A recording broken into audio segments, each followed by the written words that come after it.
ದೂರದಂಗ ಯಾರು ದೂರದಂಗ ಅಂತ ಅನ್ಕೊಂತಾರೆ.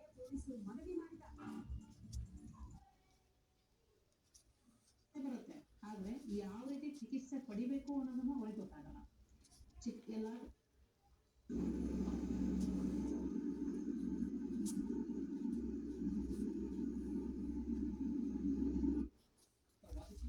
ಅರ್ಜುನ್ ಅವರನ್ನ ಪರಪ್ಪನ ಅಗ್ರಹಾರದ ಜೈಲಿನಲ್ಲಿ ಇರಿಸುವಲ್ಲಿ ಯಶಸ್ವಿಯಾಗಿದೆ.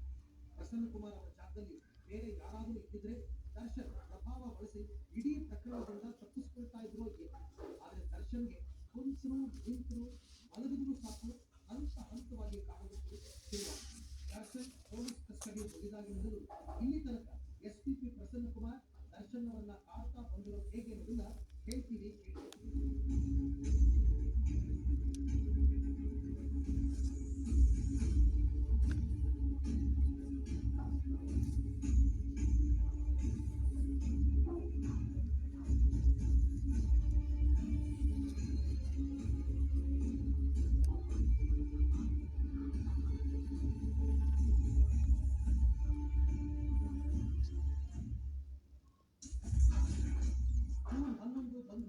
ಜೂನ್ 15 ಎರಡನೇ ಬಾರಿ ನ್ಯಾಯಾಲಯಕ್ಕೆ ಹಾಜರು.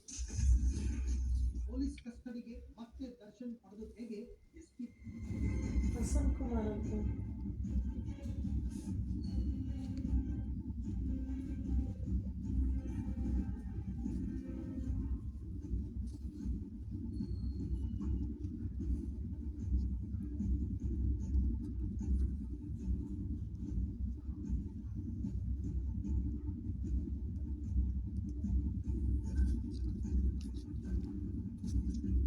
ರೇಣುಕಾಸ್ವಾಮಿ ಕೊಲೆ ವಿಚಾರದಲ್ಲಿ ದರ್ಶನ್ ಪಾತ್ರ ತಿಳಿತಾ ಇದ್ದಾರೆ. ಪೊಲೀಸರು ಮೈಸೂರಿನ ಆ 5 ಸ್ಟಾರ್ ಹೋಟೆಲ್ಗೆ ಸೀದಾ ದರ್ಶನ್ ಅವರನ್ನ ಎತ್ತಾಕೊಂಡು ಹೀಗೆ ಕರ್ಕೊಂಡು ಬಂದವರೇ ನ್ಯಾಯಾಲಯಕ್ಕೆ ಹಾಜರುಪಡಿಸಿ ತಮ್ಮ ವಶಕ್ಕೆ ಪಡೆದಿದ್ದರು. ಬಳಿಕ 5 ದಿನಗಳ ಕಾಲ ದರ್ಶನ್ ಅವರನ್ನ ವಿಚಾರಣೆ ಮಾಡಿ.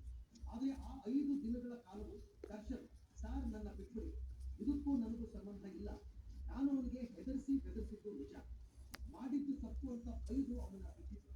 ಆದರೆ ಇವರೆಲ್ಲ ಸೇರ್ಕೊಂಡು ಅವನನ್ನ ಕೊಂದು ನನ್ನ ತಲೆಗೆ ತಂದಿದ್ದಾರೆ ಅಂತ ಪೊಲೀಸರ ಮುಂದೆ ಹೋಗಿರಲಿಲ್ಲ. ಆದರೆ ಶೆಡ್ನಲ್ಲಿ ರೇಣುಕಾಸ್ವಾಮಿ ವೃತ್ತಿಗೆ ಸಂಬಂಧಪಟ್ಟಂತೆ ದರ್ಶನ್ ಹೇಳಿಕೆ ಪಡೆದೇ ಸಾಕಷ್ಟು ಸಾಕ್ಷ್ಯಗಳನ್ನ ಸಂಗ್ರಹಿಸಿದೆ. ಸ್ಟೋರಿ ಬೂತ್ನಿಂದ ಹಿಡಿದು ಸುಮ್ಮನೆ ಬ್ರಿಡ್ಜ್ವರೆಗೂ ಎಲ್ಲ ಸಿಸಿಟಿವಿ ದೃಶ್ಯಗಳನ್ನ ಸಂಗ್ರಹಿಸಿದೆ. ಜೂನ್ 15ರಂದು ನ್ಯಾಯಾಲಯದ ಮುಂದೆ ಪೊಲೀಸರು ದರ್ಶನ್ನ ಪ್ರಭು ಆರೋಪಿಗಳು ರೇಣುಕಾಸ್ವಾಮಿಗೆ ಕರೆಂಟ್ ಶಾಕ್ ಕೊಟ್ಟಿದ್ದರ ಬಗ್ಗೆಯೂ ರಿವೀಲ್ ಮಾಡಿದರು.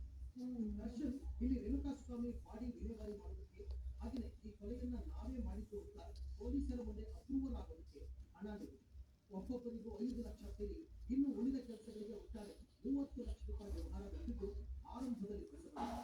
ಅಷ್ಟೇ ಅಲ್ಲ, ಆರೋಪಿಗಳ ಪೈಕಿ ನಂದೀಶ್ ಹಾಗೂ ಪ್ರದೋಷ್ ರೇಣುಕಾಸ್ವಾಮಿಗೆ ಕರೆಂಟ್ ಶಾಕ್ ನೀಡಿದ್ದ ಸಂಗತಿಯು ಬಯಲಾಗಿದೆ. ಜೊತೆಗೆ ಕರೆಂಟ್ ಶಾಕ್ಗೆ ಬಳಸಲಾಗಿದ್ದ ಮೆಗ್ಗಾರ್ಡ್ ಡಿವೈಸ್ ಅನ್ನು ವಶಪಡಿಸಿಕೊಳ್ಳಬೇಕಿತ್ತು. ಇದನ್ನೆಲ್ಲ ನ್ಯಾಯಾಲಯದ ಮುಂದೆ ಇಟ್ಟು ದರ್ಶನ್ ಅವರನ್ನ ಇನ್ನಷ್ಟು ವಿಚಾರಣೆ ಮಾಡೋದಿದೆ. ಘಟನೆ ದಿನ ಧರಿಸಿದ್ದ ಬಟ್ಟೆಗಳನ್ನ ಸೀಜ್ ಮಾಡೋದು ಬಾಕಿ ಇದೆ. ಹಣದ ಮೂಲ ಎಲ್ಲಿಯತ್ತು, ಯಾರೆಲ್ಲ ಹಣ ನೀಡಿದ್ದಾರೆ ಎನ್ನುವ ವಿಷಯವೆಲ್ಲ ತಿಳಿಯೋದು ಬಾಕಿ ಇದೆ ಎಂತೆಲ್ಲ ಹೇಳಿ ಮತ್ತೆ 5 ದಿನಗಳ ಕಾಲ ದರ್ಶನ್ ಅವರನ್ನ ಪೊಲೀಸ್ ಕಸ್ಟಡಿಗೆ ಪಡೆಯುವಲ್ಲಿ ಎಸ್ಪಿಪಿ ಪ್ರಸನ್ನಕುಮಾರ್ ಯಶಸ್ವಿಯಾಗಿದೆ.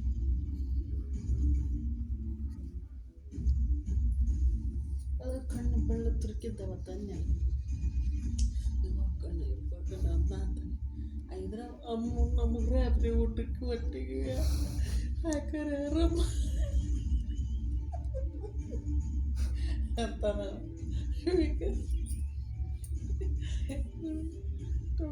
ನಮ್ಮ ಮಮ್ಮಿ ಹೊರಪ್ಪ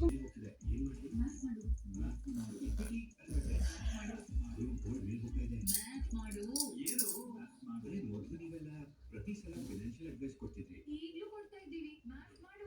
ಕೇವಲ ಮ್ಯಾಪ್ ಅಂದ್ರೆ ಮಲ್ಟಿ ಎಸೆಟ್ ಅಲೋಕೇಶನ್ ಫಂಡ್ಸ್. ಇದು ಇಕ್ವಿಟಿ, ಡೆಟ್ ಮತ್ತು ಗೋಲ್ಡ್ ನಲ್ಲಿ ಒಟ್ಟಿಗೆ ಇನ್ವೆಸ್ಟ್ ಮಾಡುತ್ತೆ. ನಿಶ್ಚಿಂತೆಯಿಂದ ಇನ್ವೆಸ್ಟ್ ಮಾಡೋಕಿದ್ರೆ ಜಸ್ಟ್ ಮ್ಯಾಥ್ ಮಾಡು. ಮ್ಯೂಚುವಲ್ ಫಂಡ್ ಹೂಡಿಕೆಗಳು ಮಾರುಕಟ್ಟೆ ಅಪಾಯಗಳಿಗೆ ಅಧೀನವಾಗಿವೆ. ಎಲ್ಲ ಸ್ಕೀಮ್ ಸಂಬಂಧಿತ ದಸ್ತಾವೇಜುಗಳನ್ನು ಗಮನವಿಟ್ಟುಕೊಳ್ಳಿರಿ. ಅಲ್ಲ ಇಷ್ಟು ಹೊಯ್ಕೊಂತಾರೆ ಕಿವಿಯಾಗ ಬೆಳೆದ ಮೋಸ ಮಾಡ್ತಾರ. ಮದುವೆಕ್ಕೆ ಅಂತ ಹೇಳಿ ಬೆನ್ನ ಬೇಡ್ರಿ ಅಂತ ಅಷ್ಟಾದರೂ ಇಷ್ಟನೇ. ಅದು ಟಿವಿ ಚಲೋ ಚಲೋ ಎಜುಕೇಶನ್ ಇದ್ದಾರೆ. ಅದು ಟಿವಿ ಚಾನಲ್.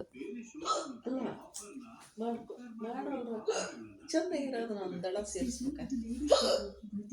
ನನಗೆ ಕಾಣ್ತಿಲ್ಲ.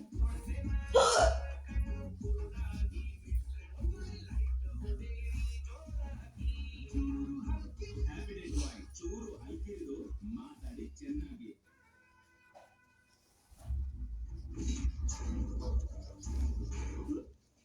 ಬಿಟ್ಟಂದ್ರೆ ಇದೇ ಬಾಸ್.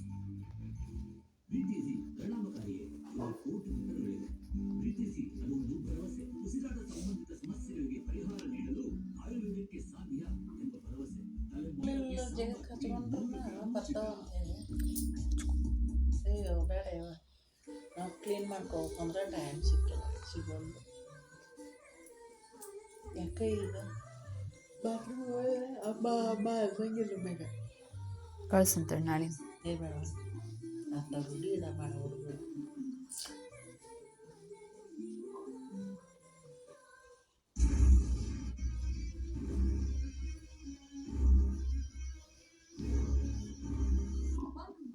ಪದೇ ಪದೇ ದರ್ಶನ್ನ ವಶಕ್ಕೆ ಪಡಿತಾ ಇರೋದು ಯಾರು ಗೊತ್ತಾ? ಅದ್ಯಾವ ಪ್ರಕೃತ ವಾದ ಮಾಡಿಸಿ ದರ್ಶನ್ ಅವರ ಮೇಲೆ ಗುರು